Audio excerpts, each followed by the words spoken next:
Morning. So, imagine with me for a moment that you went home to your family and they suddenly thought that you were so unclean that they covered furniture, gave you disposable dinnerware, and maybe even kicked you out of their home.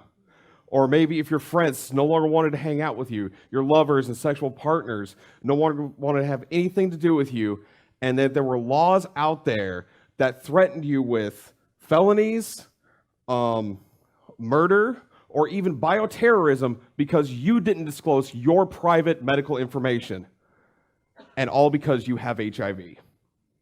From the beginning of the epidemic, one theme has shrouded the entire world of HIV in darkness, and that is that AIDS kills. And yes, AIDS-related illness has led to the deaths of tens of millions, but it's not what's really killing us. Stigma is the real killer. Stigma is often defined as a mark of shame or disgrace, and that mark currently has a death grip on the HIV community. Fear, anger, sadness, criminalization, and discrimination are all words that have come to define HIV and have been used against those living with it. Human immunodeficiency virus. Stigma has allowed our society to come so far that they have all but deleted the human in HIV. Now, to clarify, HIV and AIDS are two different things. HIV is the virus itself. AIDS, acquired immunodeficiency syndrome, is a diagnosis acquired at late-stage HIV once the virus has severely compromised the immune system so much that opportunistic infection is allowed to occur. Stigma has allowed these two words to be completely interchangeable and further perpetuates the fear behind HIV. And as stated by the Centers of Disease Control and Prevention, that same fear is the root of the same stigma. So the 80s was a tough time for a lot of people living the epidemic, and some, like myself, were born into it. My mom received her HIV from a blood transfusion, and due to lack of knowledge at the time, passed that on to me. The only treatment available at the time was AZT. It was a drug that was dangerously passed very fast by the FDA and was often prescribed in large toxic doses that led to the deaths of many. But those mistakes were corrected. AZT is now dosed properly, and there is a plethora of treatments available to both treat HIV and to even prevent it. Yet stigma keeps that fear fresh. Now, my mom unfortunately met her end when I was 4 years old. She finally had succumbed to the AIDS diagnosis that she had been fighting for so long. My last memory of her was her in the ICU, hooked up to every machine imaginable while she slowly wasted away, and all I was told at the time was that she died from pneumonia. By the time I reached 11 years old, they finally told me my status, finally revealed the exact circumstances of my mom's death, and then gave me a book to teach myself about HIV, and give me 3 months to teach myself everything I could, and then I had to return it. So I did that. My 11-year-old self did that, and I told everybody about it. Even though, at the time especially, it's very dangerous for some of us to disclose. We'll even be threatened with our houses being burned down. But I disclosed anyway because I saw an opportunity to educate. Because my world was this blissful young world where HIV stigma didn't even exist. So this led to me eventually, by age 12, I was diagnosed with AIDS. I was completely resistant to the AZT I had been taking, and I was moved on to new medication that fortunately allowed me to live on and continue my life with HIV. Growing up with HIV was rough. Even while undetectable, a lot of us still suffer a lot of mental symptoms like anxiety and depression, and those even feed further into what we call internal stigma. I didn't experience much external stigma, except for people thinking that I was going to be dead in a few years, which was not okay. But it fed my internal stigma, which led me to believe I was a walking plague, that I was a threat to everyone around me, or that eventually what happened to my mother would be happening to me. Which also leads thoughts of something we call survivor's guilt. Survivor guilt is a guilt so painful that we feel at our core that makes us wonder, why them and not me? I even contemplated suicide at one point. I was young, I hit low. I even had the knife in my hand, but all I could think of was back to my mother and everything that she had sacrificed to get me to this point. Unfortunately, as shown in a study done in the UK, of the people living with HIV in the study, there was a 2% suicide rate, which was double the rate of the current population. And now I want you to remember that suicide is the 10th leading cause of death in the United States. After pulling myself out of the cesspool of emotion that was my teenage years, I grew into adulthood. My regimen has evolved from taking multiple pills a day to now only taking one.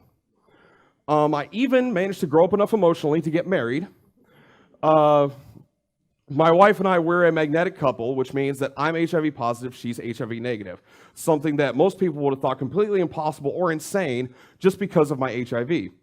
And due to that, her and I are actually involved in a CDC campaign called HIV Treatment Works, where we and others living with HIV use our stories to fight the same stigma that is causing the deaths of so many of us. Despite the leaps and bounds that we have made in HIV treatment and research, stigma is still killing us. Did you know that if someone has HIV and they're undetectable, taking their regimen as directed, they can come to a point where they cannot pass the virus on? I'm not surprised if it's the first time you've heard it, and I'm not the first person to say it. The Centers for Disease Control and a campaign called Prevention Access Campaign has a campaign called Undetectable Equals Untransmittable. This life-saving message is prevented from getting to those who need it so that they can have the courage to go get the care that they need, all because stigma keeps us so scared of HIV. Stigma is the single biggest threat to everyone living with HIV. If anything that I mentioned in the front, anything, your friends, your family, your lovers, the crimes against you, if you thought that any of that would happen, would you even bother coming in and getting tested or getting treated? Because of that, of the 1.1 million estimated to be living with HIV in the US, only 85% of those are actually diagnosed. And only 50% of those are virally suppressed. Stigma is the real killer. It's sad that myself as a child, as an 11-year-old, was more capable of looking at HIV objectively than our current society. I stand before you today to show you that those living with HIV, we are not sickly, we are not diseased, we are not a threat, we are people. We are people that have shouldered the burden of stigma from the start.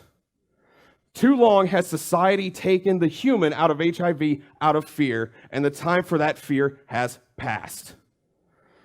HIV has become a completely manageable condition that complicates life, but it's not what's really killing us. And I can tell you, with the 30 plus years that I have lived with HIV, HIV is not the real death sentence.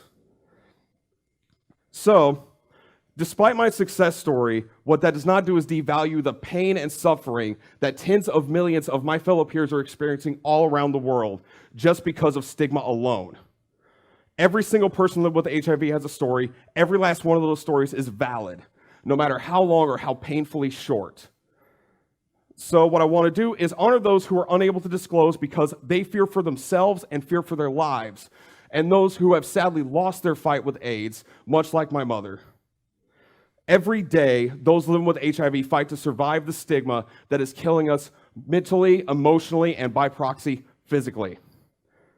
Stigma has created a sickly face of HIV, and I'm here to tell you that if you want to see the true face of HIV, you need to look in the mirror.